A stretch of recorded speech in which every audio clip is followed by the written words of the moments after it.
Enregistrer.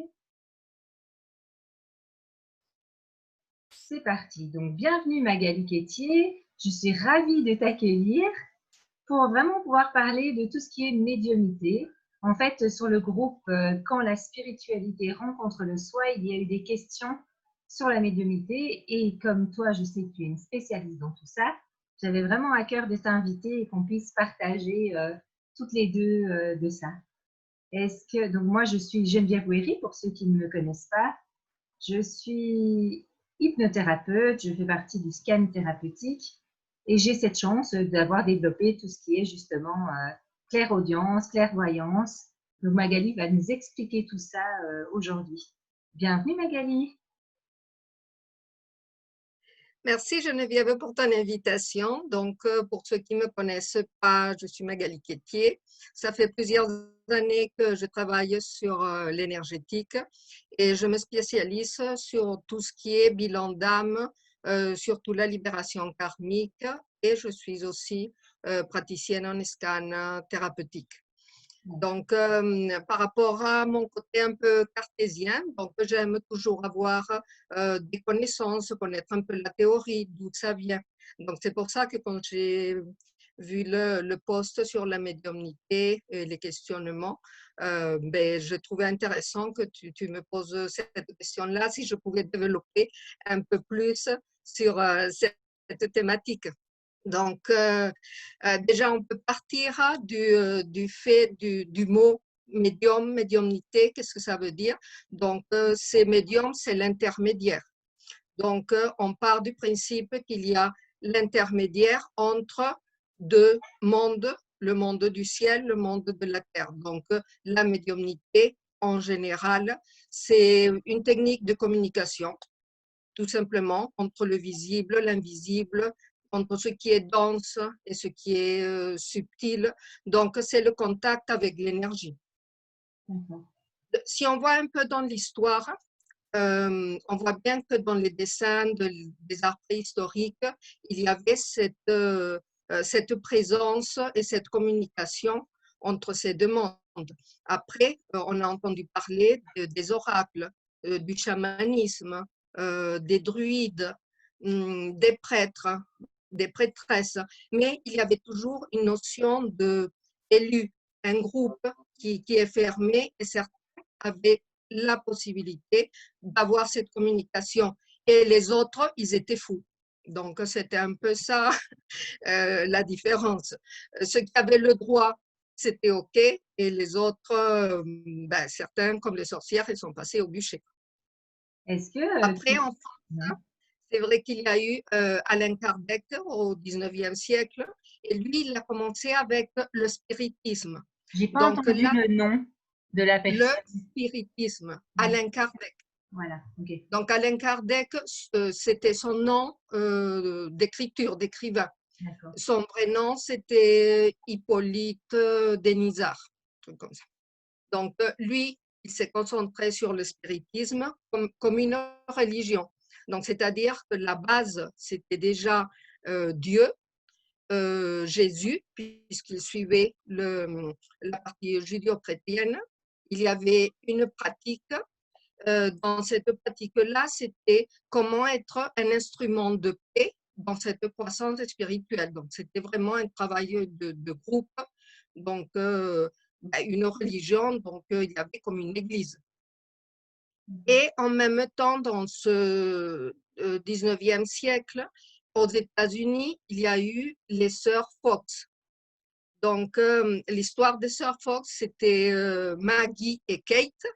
Et elles communiquaient, mais à travers comme des bruits. C'était le truc, esprit, si tu es là, tape un coup, et si tu n'es pas content, tape deux coups. Donc, le problème, c'est que personne ne les a pris au sérieux et ils ont vraiment très mal vécu ça. Après, au XXe siècle, il y a eu au Brésil Chico Xavier, qui a écrit énormément de livres, qui a fait des Non Solar, c'est un film, un documentaire. Donc, après le spiritisme, il est passé en spiritualité. Voilà, Donc là, on intégrait d'autres religions, pas que la religion judéo-chrétienne. Donc c'était un peu plus large. Et le but, c'était rechercher une connaissance, c'était vraiment un style de vie. Après, mais il y a eu des écoles, donc surtout aux États-Unis, au Canada, et il y a même une école en Angleterre qui s'appelle Arthur Findlay, que c'est une école de médiumnité, parce qu'en Angleterre, ils considèrent que la médiumnité s'apprend. Donc, c'est là où tout s'est démocratisé d'une certaine façon pour dire que la médiumnité, ce n'était pas un don de Dieu, mais c'était une capacité qu'on avait tous, que c'était inné, et que simplement, il fallait la développer, cette capacité. Donc, dans ces écoles au Canada, il y a une école qui la dirige, Marilyn Rosner. Et pareil, elle fait plein d'ateliers où les personnes y vont pour développer ces capacités. Donc, et tout est intégré dans ce mot médiumnité. Donc, on considère l'homme comme un être spirituel avec une âme qui s'est incarnée pour faire une expérience de la matière. Mais cette âme, ça continue à communiquer avec les autres âmes, les autres énergies, les autres entités. Donc, vraiment, c'est quelque chose de communiquer avec l'énergie, ça s'apprend, ça se pratique, ça se développe, ça s'affine. Donc, en Angleterre, il y a cette école-là, mais c'est ce que nous, on a appris en scan thérapeutique avec Laurent Marchand. D'accord. Et est-ce que tu penses que plus justement tu scannes ou plus tu es occupé à développer ces connaissances, plus ça s'affine et plus on a des réponses précises? Oui, c'est une question de pratique. Plus tu pratiques, c'est comme quand on va parler en public ou quand on va tout simplement parler avec une autre personne. Plus tu parles, plus tu te sens à l'aise, plus tu dis les choses et plus tu es à l'écoute. Voilà, il y a cet échange-là. La médiumnité, c'est cet échange-là de la même façon. C'est une technique de communication. C'est plus tu fais des vidéos et plus c'est facile. Et plus c'est facile, comme si on l'avait fait toute sa vie. Et est-ce Donc, que… Oui. ce que moi j'ai compris à travers ce que j'ai étudié aussi sur la médiumnité, parce que j'ai suivi des cours en Espagne, c'est qu'il y a deux types de médiumnité. Une médiumnité qui est horizontale, donc c'est une capacité vraiment du mental supérieur. Et c'est là, par exemple, où rentre la voyance, la télépathie. C'est tout ce qu'on peut recevoir comme information un peu à l'horizontale. Donc, certaines personnes l'appellent un champ informationnel, ou ça peut aller un petit peu plus loin comme un champ quantique. Mais c'est vraiment à l'horizontale. Donc, c'est la voyance, c'est la vision du passé, mais c'est aussi la vision un peu du futur. C'est aussi la vision ou la communication avec les objets. Donc, quand on prend un objet et qu'on reçoit une information, c'est horizontal. Après, il y a la médiumnité verticale. C'est tout ce qu'on reçoit. Et là, c'est tous les clairs, tout ce qu'on peut appeler clairvoyance, clairaudience, clair-ressenti. Donc, parce que ça vient du haut vers le bas. On reçoit l'information du haut et l'autre, on le reçoit un peu d'en face.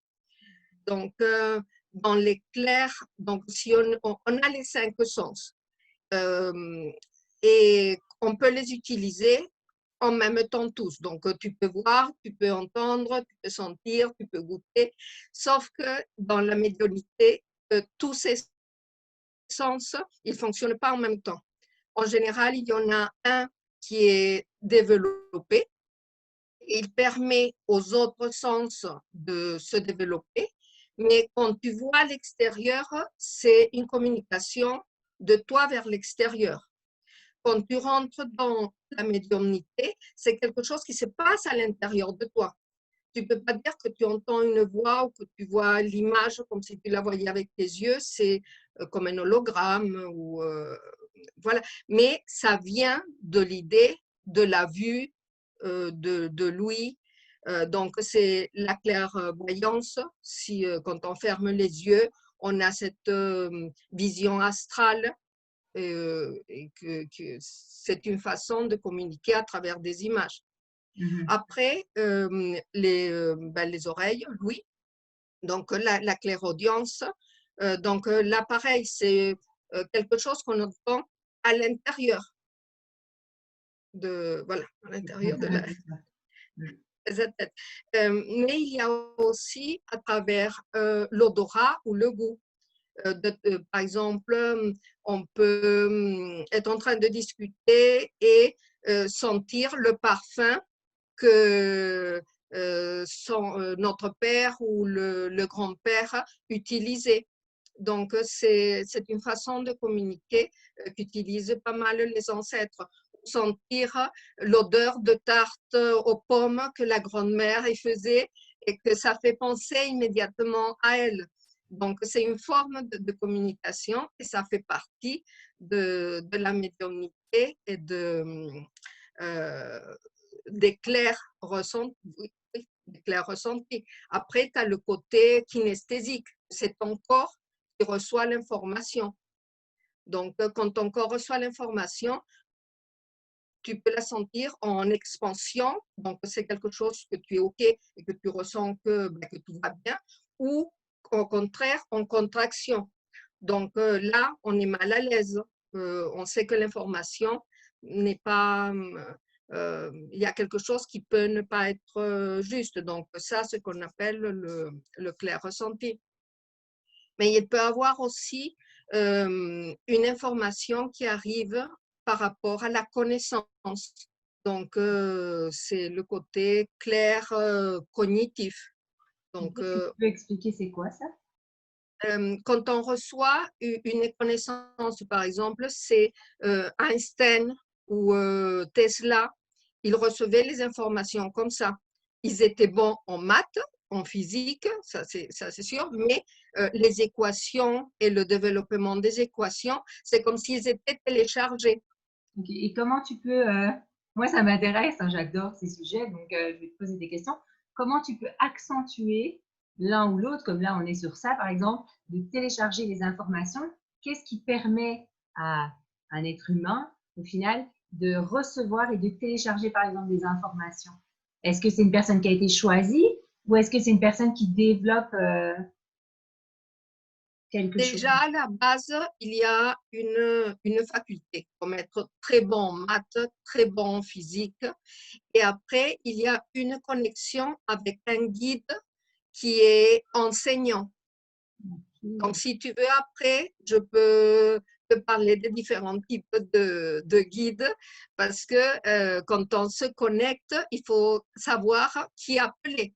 C'est comme si tu appelles dans une administration ou à un endroit, si tu ne connais pas le poste ou la personne à qui lui parler, tu peux faire tout le tour et ne pas avoir l'information. Mais si tu connais le spécialiste, tu appelles directement et tu te branches directement au spécialiste. Et déjà, tu perds moins de temps et tu as l'information la plus directe. Après, eux, ils ont cette capacité qui ils l'avaient d'une façon innée. Ce n'est pas une capacité qu'ils sont allés chercher. Par contre, une fois qu'ils ont compris qu'il y avait des choses qui venaient de là-haut, ils ont commencé à la travailler et à lui faire confiance parce qu'ils recevaient l'information, ils passaient dans les mathématiques, dans la physique, ils voyaient que ça fonctionnait. Donc, mais eux, de leur propre tête, ils disaient que c'était impossible d'aller à résoudre certaines équations. Donc ça, c'est intéressant. Certaines personnes disent qu'on peut même télécharger une langue pour parler en très peu de temps une langue étrangère.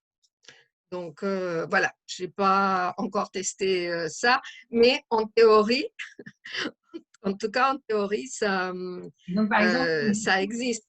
Si on donne un exemple précis pour quelqu'un, tu vois, qui veut télécharger une langue étrangère, il se connecte au guide qui parle la langue étrangère ou il se connecte à des gens qui parlent la langue que la personne désire apprendre? En général, c'est un guide qui est enseignant. D'accord. Génial. Donc, Génial. qu'on peut faire appel. Après, voilà, il y a ce côté de médiumnité qui inspire quelque chose. Par exemple, c'est le cas de Mozart ou de Beethoven ils entendaient une musique à l'intérieur. Ils disaient qu'ils entendaient la musique à l'intérieur de leur tête et après, comme ils connaissaient de la musique, ils la transcrivaient. Mais c'est une inspiration, donc on est inspiré. Par exemple, quand toi tu fais les canalisations au niveau du groupe, tu es inspiré et c'est une inspiration philosophique. Ça peut être une inspiration philosophique si tu traites un sujet. Donc, tu te laisses, voilà, tu es inspiré et tu transmets ce que tu reçois. C'est ça le channeling, la canalisation. Ce que j'allais te demander de préciser la médiumnité et la canalisation. Parce que nous, on connaît, mais ceux qui ne connaissent pas, ils vont se poser ce genre de questions-là.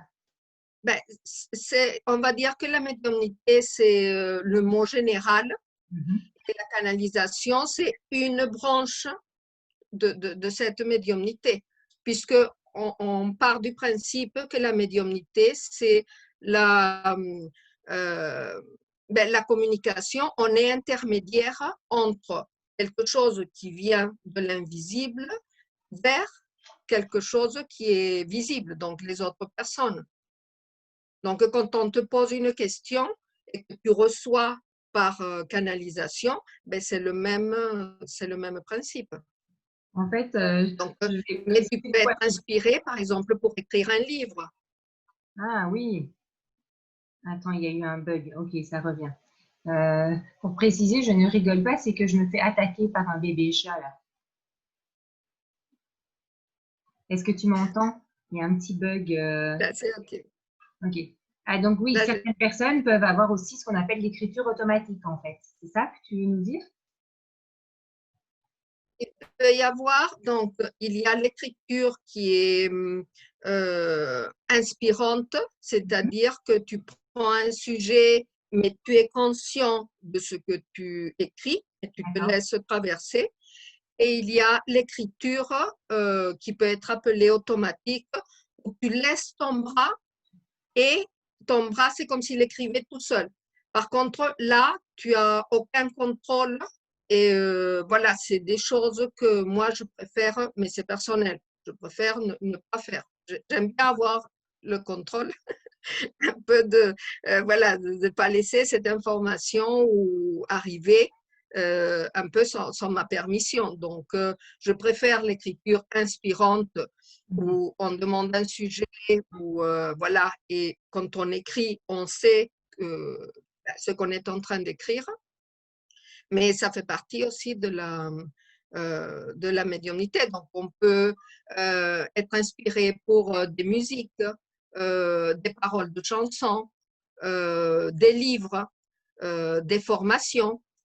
Voilà. Comme Laurent qui a reçu tout le scan. Voilà, ou d'autres formations. Sa première formation d'accompagnement à la réussite, il le dit dans ses vidéos, il l'a téléchargé. Donc, il y a des guides pour ça. Il y a des êtres qui sont spécialisés dans l'enseignement. D'accord. Donc, en général, quand on a cette ouverture et que ces êtres-là, ils voient qu'il y a une possibilité de téléchargement, quoi. Donc, ils le proposent. Ils ne s'imposent jamais. Donc, Oui, c'est intéressant. Ça m'intéresse que soit dans cette vidéo-ci, soit on en fera une autre, que tu puisses parler de ces guides, de ces aides de lumière. Je ne sais pas ce que tu as préparé, mais si on a le temps, ce serait sympa de partager ça aussi pour ceux qui nous regardent. Oui, là, ben, là, qu'est-ce que je pourrais dire de plus sur la médiumnité? En fait, il y a comme des lois, des paramètres qu'il faut tenir en compte ou qu'il faut se baser sur ça, par exemple, que tout est énergie. Donc, que tout est une vibration, tout a une fréquence et ben, on se cale ou on reçoit aussi au niveau de la fréquence où on est. C'est pour ça qu'on dit que quand on est fatigué, quand on est malade, il faut éviter de faire de ce type de pratique parce que forcément, on va attirer une énergie qui est beaucoup plus basse et les informations ben, vont être différentes. Donc, par ce côté, loi d'attraction. Voilà. Après, il y a la notion de libre arbitre où on a le contrôle de l'acceptation ou pas de ces énergies qui parlent avec nous. C'est-à-dire, on n'est pas ouvert 24 heures sur 24, tous les canaux, toutes les antennes, non. On ouvre pour faire un travail et on ferme. Donc, D'ailleurs, c'est intéressant, c'est que moi, j'avais bloqué, hein, tu le sais, pendant 2 mois, plus ou moins, parce que j'avais la télé, j'appelais ça la télé en permanence dans ma tête. Et maintenant que j'arrive à vraiment à me positionner, à ouvrir, fermer, c'est beaucoup plus relaxant parce que 24/24, c'est insupportable. c'est insupportable, c'est très fatigant parce que de toute façon, la connexion avec cette énergie, même si ça ressource, c'est quand même physiquement, voilà, c'est épuisant. Donc, l'idéal, c'est qu'on se prépare, on ouvre et quand on a fini, on ferme et on continue bon, sa vie quotidienne ou ce qu'on a à faire jusqu'au moment où on veut ouvrir. Et voilà, une des phrases que je dis toujours et que je l'ai appris de Laurent Marchand, c'est tout ce qui n'est pas lumière qui s'éloigne de moi. Et, et l'autre phrase que j'ai appris avec les cours en Espagne, c'est rien ne rentre sans ma permission. Donc, ça permet de mettre des limites que c'est important. J'allais te demander justement, parce que j'avais aussi vu sur le groupe déjà précédemment passer une question sur les entités pas très sympas qui viennent. Et donc, est-ce que ça suffit de dire ou de mettre, imaginer aussi, tu peux construire un dôme énergétique et de dire tout ce qui n'est pas lumière s'éloigne de moi. Est-ce que c'est suffisant? Alors, moi, je suis pour les protections et être bien protégée. Ça, c'est mon côté, voilà, c'est moi. Après, il y a d'autres théories, d'autres écoles et d'autres personnes qui disent on peut se connecter, il n'y a pas de problème. Non, c'est moi, quand je me connecte, je crée une bulle de protection. Je mets dans cette bulle de protection, je mets un écu qui me protège. Je mets une éponge qui absorbe et je mets un miroir qui rebondit. Parce que comme je travaille beaucoup avec, dans la libération karmique, je peux me trouver avec des entités, avec des forces qu'on dit obscures. Je peux pas, on peut pas aller c'est pas d'aller à la guerre, mais c'est comme si on allait à la guerre sans armes. Et on peut se recevoir tout et de dire ah non, mais moi, je ne protège pas. L'amour protège énormément, mais quand même, voilà, je prends des précautions. Mais ça, c'est personnel, c'est moi. Donc, je récapitule, un miroir pour renvoyer, une éponge pour effacer. Et le premier, c'était quoi?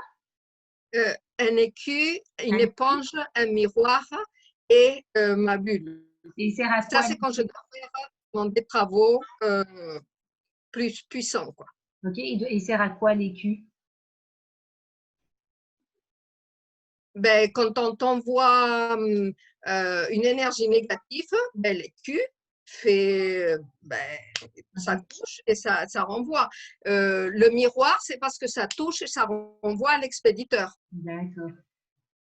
Et l'éponge, c'est vraiment parce que, bon, c'est pas si grave que ça, mais je n'ai pas envie de me le recevoir. Donc, l'éponge, il me absorbe cette énergie. Mais c'est en relation au travail que je fais de libération karmique. Donc, je fais très attention.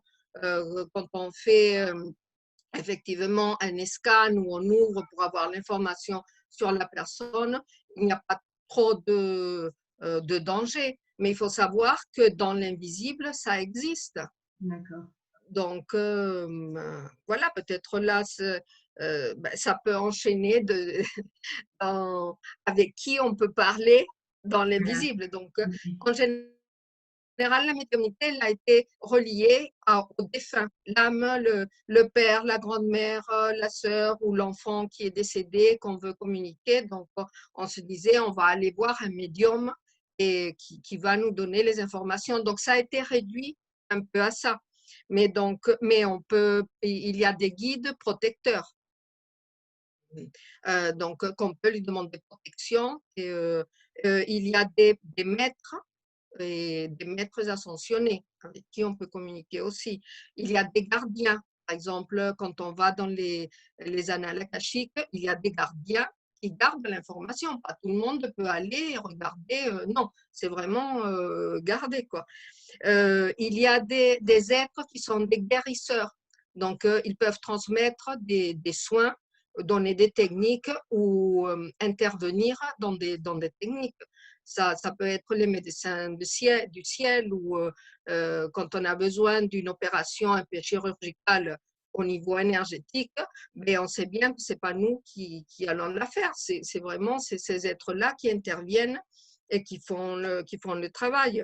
Après, il y a des guides que j'appelle des guides intérimaires, c'est-à-dire qui viennent pour, à un certain moment et pour quelque chose d'assez précis. Et ça peut être des guides qui sont des enseignants. Par exemple, si c'est le moment d'écrire un livre, bon, ils vont venir pour inspirer ou on va apprendre une technique. Et une fois que c'est fait, ils partent. Après, il peut y avoir des guides qui viennent de plus loin, d'autres planètes ou d'autres constellations. Par exemple, ce sont des guides aussi galactiques. Par exemple, il y a les Arthuriens. Et les Arthuriens, ce sont des maîtres qui enseignent des choses. Donc, les personnes qui sont en contact avec les Arthuriens, c'est parce qu'ils ont besoin d'une information qu'ils vont mettre sur le papier, ils vont sortir soit voilà, c'est vraiment la connaissance qu'ils passent. Il y a les Pléiadiens, bon, chacun a un peu son rôle. Et il y a aussi la fausse lumière, qu'en général, on ne parle pas beaucoup de ça. Non. Donc, on pense que quand on se connecte et que c'est gentil, que c'est OK.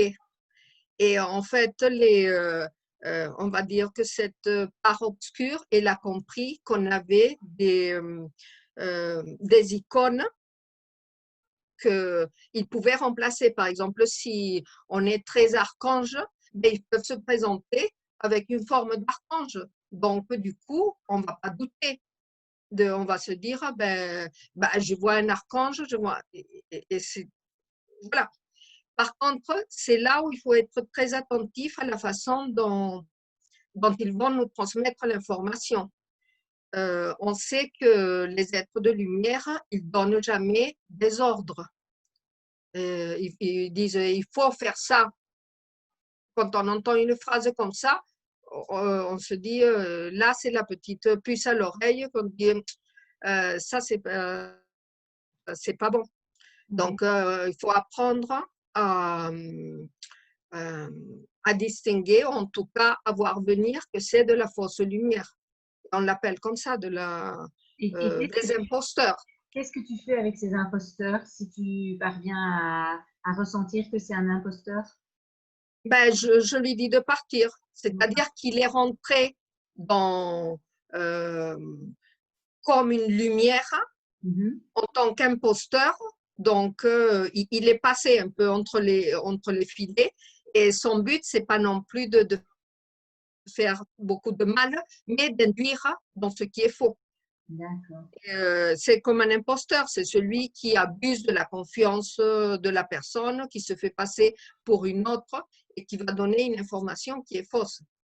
Donc, c'est des choses qu'on fait attention et que peut-être avec la pratique, on apprend à discerner un discours qui est vrai d'un discours qui n'est pas vrai. C'est, voilà, les personnes, quand ils entendent des voix, on leur pose toujours la question, ben, qu'est-ce qu'ils disent, pour faire un peu la différence.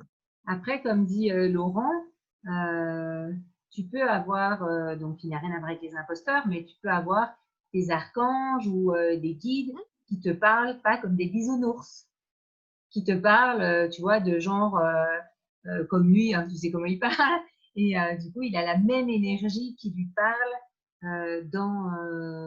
parce que souvent, certaines personnes ont cette croyance que du coup, on va avoir un petit ange déguisé ou un petit ceci déguisé, tu vois. Est-ce que toi, tu peux en parler un peu de ça? Alors, je sais que l'énergie christique, elle est très yang. Ils ne sont pas bisounours, cette énergie qui peut être à travers Jésus, Jésus-Christ, voilà, cette partie-là, ils vont droit au but, ils ne veulent pas perdre du temps, c'est comme ça, mais on sait que c'est juste. Après, l'énergie de Marie, ben, c'est son énergie maternelle, donc elle entoure, c'est l'amour qui est transmis. Donc, chaque maître ou maître ascensionné ou chaque guide, il a sa façon euh, de, de transmettre l'énergie ou de faire ressentir son énergie. Mais voilà, on peut avoir plusieurs guides, mais si on ne leur demande pas d'intervenir ou si l'énergie ne nous convient pas, ben on peut dire, bon, tu restes un petit peu encore là derrière parce que je ne suis pas prête. Mais Est-ce que tu as un livre à conseiller, par exemple, pour les gens qui nous suivent, ou tu as parlé de formation tout à l'heure, mais est-ce qu'il y a un livre où les gens peuvent retrouver les guides, le nom des... Je sais qu'il y a la Bible des anges, ça je pourrais mettre les références, archanges et anges, mais par contre, est-ce qu'il y a un livre justement sur les arthuriens ou sur les guides, ou pour que les gens qui ont envie d'aller un peu plus loin commencent à s'intéresser? alors, ben, les livres de base, c'est un peu aussi Alan Kardec. Il y a beaucoup d'informations sur la médiumnité, sur les esprits. C'est vraiment un peu la référence sur ce sujet.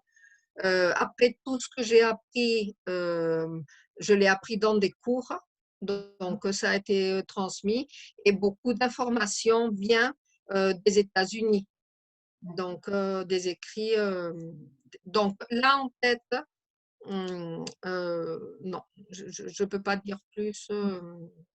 Mais déjà, c'est bien de savoir qu'il y a Alain Voilà, Kardec. ce que je te transmets, c'est ou ce que je vous transmets à tous, ceux qui veulent bien l'entendre, c'est mon expérience, c'est une théorie, c'est ce que j'ai appris et que je considère que ça me convient parce qu'il y aura d'autres écoles, ou il y aura d'autres expériences et ça peut être OK aussi. Je ne dis pas que je dis la vérité, que c'est comme ça à 100%. En fait, personne Non, n'a la c'est vérité. une théorie personnelle que je considère que ça tient. Donc, voilà. Est-ce que Est-ce tu as que, des... oui, j'ai d'autres questions. Est-ce que le monde des druides, par exemple, comme tu parlais tout à l'heure, les elfes, les druides, ça fonctionne pareil? Est-ce que tu te connectes à un monde, toi, un peu comme quand tu te connectes au monde de Avatar, même s'il n'existe pas, qu'il a été créé au cinéma, et que là, tu te connectes à un monde de druides ou des elfes, est-ce que tu as accès pareil à ce monde-là? ce sont des civilisations. Donc, ces civilisations, il y a la mémoire, donc l'énergie. Donc, par exemple, quand on va au Mexique ou quand on va en Égypte, où il y a eu des grandes civilisations et qu'on est connecté, on peut se connecter à ces civilisations et avoir des informations. Donc, l'énergie, elle est présente même si la civilisation, elle n'est pas présente. Donc, les druides, ben, il y a des écoles de druides euh, qui, qui existent. Et en France, il y a des écoles de druides. Les chamans, bon, on voit bien qu'il y en a, même si certains, c'est issu de Sibérie, de Mongolie, d'autres, c'est issu des États-Unis, de la partie américaine. Mais ce sont des enseignements qu'on peut trouver. Après, chacun sa technique, chacun sa façon de faire, mais dans l'ensemble, cette vidéo, c'est pour dire que c'est une capacité qu'on a tous et qu'il faut démystifier et que voilà, ça s'apprend et que dans différents pays, ça s'apprend dans des instituts, dans des collèges et ici, on peut l'apprendre. Moi, je connais Laurent Marchand, donc, qui enseigne, parce que j'ai fait la formation avec lui pour scan thérapeutique. Donc, mais le principe, c'est le même. D'accord. Ce que je trouve intéressant dans ce que tu dis, effectivement, ça s'apprend, donc c'est pas un don. Et en même temps, c'est vraiment d'aller ressentir si la personne, elle vibre là-dedans, si elle s'éclate là-dedans. C'est ça, en fait. C'est tous les gens qui vont écouter la vidéo et il y en a qui vont se dire, bah, c'est du grand n'importe quoi et c'est OK. Et puis, il y a des gens, ils vont ressentir cette vibration et ils vont avoir envie de connaître encore plus, de s'intéresser. C'est un peu comme si, comme tout à l'heure, tu donnais un exemple. Là, c'est comme si tu as envie de cuisiner. Ben, tu peux avoir des cuisines très simples. Et puis, tu peux envie d'ajouter des épices, des saveurs et en faire tout un monde. Et c'est un peu pareil, je pense, dans le monde justement de la médiumnité. Tu peux aller affiner jusqu'à temps que ça crée des saveurs incroyables. Oui, là, c'est comme si on donnait une petite introduction pour éclaircir sur le sujet. Après, il y a Monsieur Google qui va donner les références des livres. Donc, voilà, on peut aller plus loin. Mais c'est de dire que c'est pas un don, même s'il y a des personnes qui sont nées avec cette capacité très amplifiée. Donc, ça, je lui enlève à personne. Donc, je trouve que c'est génial. Moi, je l'ai développé. Donc, c'est pour ça que je peux me permettre de dire c'est quelque chose qu'on travaille. Parce que ça fait des années que je travaille pour avoir des petits brins comme ça de résultats et de comprendre que effectivement, que si on fait les exercices, que si on travaille, moi j'ai un groupe où la plupart, c'est vrai que elles sont des médiums, mais elles ne savent pas quoi faire avec cette capacité. Ça les gêne, ça leur pourrit la vie pour certaines, elles ne savent pas gérer tout ça. Donc, quand je vois les capacités qu'elles ont, et moi qui galère pour avoir, voilà, un petit peu plus. Alors, non, on va remettre tout de suite au milieu parce que Magali, elle se met en petite. Magali, elle a d'énormes capacités que ce soit justement dans la libération karmique, elle a beaucoup de connaissances et tu as beaucoup de possibilités et à grandir encore dans ce monde-là. Et justement, il y a une autre, avant de peut-être clôturer, mais il y a autre chose qui me venait sur l'hypersensibilité. Tu sais, je remarque que dans le suivi des gens que j'accompagne, les gens justement qui vont aller ressentir, qui vont aller écouter, ce sont des gens aussi hypersensibles, mais qui ont bloqué par le contrôle, par des masques, par des forteresses, cette hypersensibilité. Et au final, quand on va connecter cette hypersensibilité, ça permet vraiment d'avoir les capacités extrasensorielles qui s'ouvrent. Toi, t'en penses quoi de ça? Je pense que c'est un avantage d'être hypersensible ou d'être dans la vulnérabilité parce que ce n'est pas une faiblesse. Il faut que la personne elle le comprenne dans ce sens-là. Ce n'est pas une faiblesse. C'est un fonctionnement qui est différent, qui peut être à fleur de peau et qui peut être utilisé de façon différente. Donc, voilà, il y a celui qui plonge dans la dépression parce qu'il est comme ça, et celui qui va utiliser, qui va développer, et qui va le prendre comme un cadeau du ciel. Donc, c'est la posture, c'est l'attitude de la personne face à ce qu'elle vit. Mais pour moi, c'est un avantage. Moi, le côté kinesthésique, je continue à le travailler. Je ne suis pas hypersensible, donc je comprends que ben, ça manque ce côté-là, mais tout se travaille. Et je le dis par expérience, j'ai tout travaillé, tout ça, j'ai tout développé. Je ne pense pas que je sois partie avec un don ou des capacités. Non, c'est vraiment du travail. Donc, si moi je suis arrivée, tout le monde peut y arriver. Ah ben super, le mot de la fin. Merci en tout cas Magali de m'avoir accordé ce temps-là, des explications. Donc, je mettrai sous la vidéo les liens de ton site internet si certaines personnes veulent te contacter par rapport à la libération des liens karmiques. Et puis, on reviendra pour une autre vidéo parce que je trouve ça super intéressant. Et il y a tellement de choses à dire et puis aussi d'autres choses parce que tu as justement plein de choses à apporter à la communauté. Et donc, on se retrouve très bientôt. Ben, merci pour ce partage. Donc, à bientôt.